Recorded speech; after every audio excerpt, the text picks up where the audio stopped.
malengo yetu tunataka iwe ni center of excellence kwa Afrika nzima, kwamba Tanzania ndiyo iwe sehemu ama kitovu cha biashara ya carbon Afrika.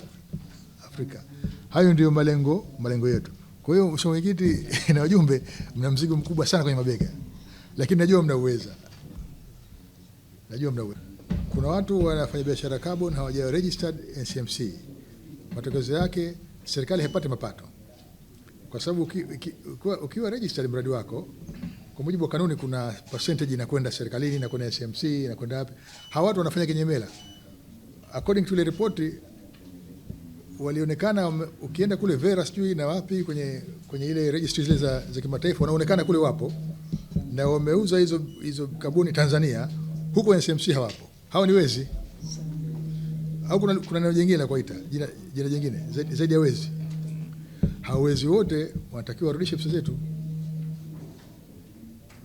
lakini wasitokee wezi wengine baadaye. Na wezi wako aina nyingi. Wezi wengine sio wezi kama hao wezi kuwaita wezi moja kwa moja, wanaweza kusema ni wajanja kwa sababu wanakuwa wamekubaliana na watu, ingawa kwa ulahai. Wanakwenda wanakubaliana na halmashauri, wanakubaliana na wananchi kule, lakini wanawapa pesa kidogo, hata haijulikani wao wanauza kiasi gani. Matokeo yake nini? Matokeo yake inakuwa wao hao janja wachache wanapata pesa nyingi, nchi na wananchi wanapata pesa kidogo. Sasa hili haturajii sasa chini ya bodi mpya liendelee.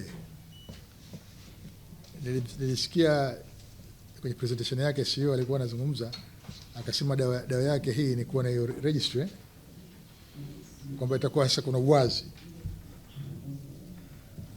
Basi kama ni hivyo, ina maana mambo hayo yanasababisha tuende vizuri, kwa hiyo kuna registry, tungefarijika sana yakakimbizwa. Hiyo mifumo tukakimbizana iweze kukaa haraka ili kudhibiti ujanja kama huu. Kwa hiyo utakuta miradi mingi bado ipo katika hatua za michakato, lakini tunapozungumza fursa zitumike, watu wengine hawajui. Kwa mfano mtu ambaye anajenga mradi wa hydro wa kuzalisha umeme, yeye anajua mimi nataka TANESCO mimi nijenge, na Wizara ya Nishati nijenge, nitoe umeme, watu wapate umeme, shughuli ziende.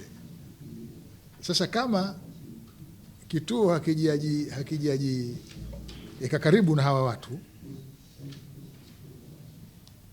na bahati nzuri tulifanya jitihada mbalimbali, kwa mfano tulifanya semina ya masio wote kujaribu kuwaelimisha, ziko hatua zimechukuliwa, lakini bado tunahitaji kuwa nao karibu, kuhakikisha kwamba kila kinachofanyika katika nchi hii kinazingatia fursa ya biashara ya carbon.